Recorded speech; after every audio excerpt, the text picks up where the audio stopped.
I woke up at 6:30 this morning and checked out Nintendo's YouTube channel to see that they finally revealed the Nintendo NX, or the Nintendo Switch is what they're calling it.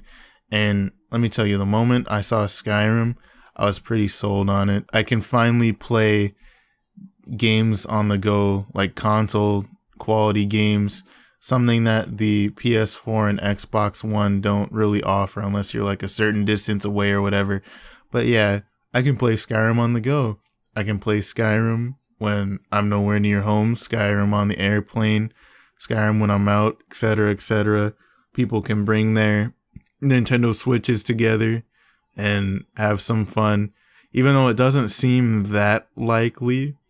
But, you know, spec-wise, of course it's behind because that's Nintendo, but I personally don't care. 1080p 60 frames per second is good enough for me, and if I really care about graphics that much, I'll crank them up on my PC games because I have a 980 Ti in my system, so I can run most games at 4K. But it's the only console that's using Nvidia's technology at the moment until the Xbox One Scorpio comes out, because that's also supposed to be using it. But it has an Nvidia Tegra chip. I'm not sure if it's an X1 or an X2, but I know it's customized.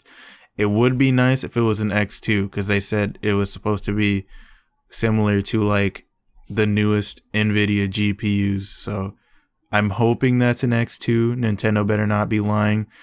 32 gigs of storage, I'm getting an SD card because it does have SD card compatibility. I'll probably get like 128 gig or something. But let's talk about the games for a second.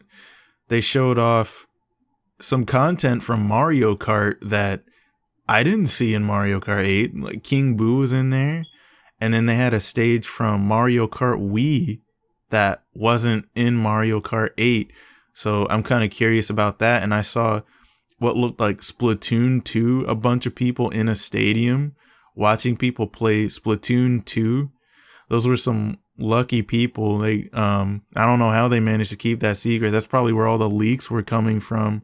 But I don't think anybody heard anything about a Splatoon 2, or maybe it could just be an extended version of the original Splatoon, who knows. But either way, I'm excited. Splatoon was great, and the only thing that really held the game back was a lack of voice chat. NBA 2K, meh. I'm pretty sure nobody's gonna buy a Nintendo console to play a sports game.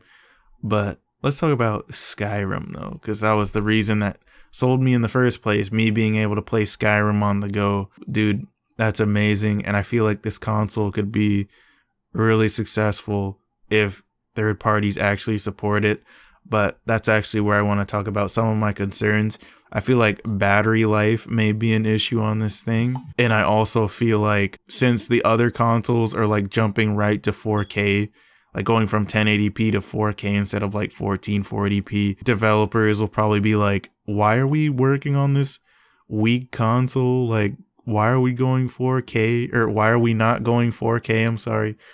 But, you know, a lot of people don't have 4K at the moment. There's people rushing out to buy 4K TVs, but I'm pretty sure a lot of people still won't have 4K. So if these developers decide to really support this thing, then I feel like this console can actually be a success, and I hope it does. The concept's great. I want to be able to take my games on the go, be able to play my third-party games on the go. Like, that's like the best incentive for a console. Like, if you're prioritizing graphics over a feature, like what are you doing? I could get it if there were exclusives on another console that you prefer, but like graphics over the ability to take your third party game or whatever game you want to play anywhere with you, for me, like, that's just silly, because you're just preferring how the game looks over the game itself. Now, I'm not saying don't buy an Xbox One Scorpio or a PS4 Pro. Unless you have a PC, then don't buy an Xbox One Scorpio. There's no point. But PS4 Pro, it's still got some exclusives, and I think you should grab that too, or just the base PS4. But yeah, the Switch is looking great. This is probably going to be my console of choice for this generation, even though the PS4 is going to be my favorite because Persona 5's on it, and any console with Persona on it is like an automatic favorite for me because Persona is just that godlike. Anyways, KD360, are you pre-ordering the Switch? Why or why not? Let me know in the comments. See you later.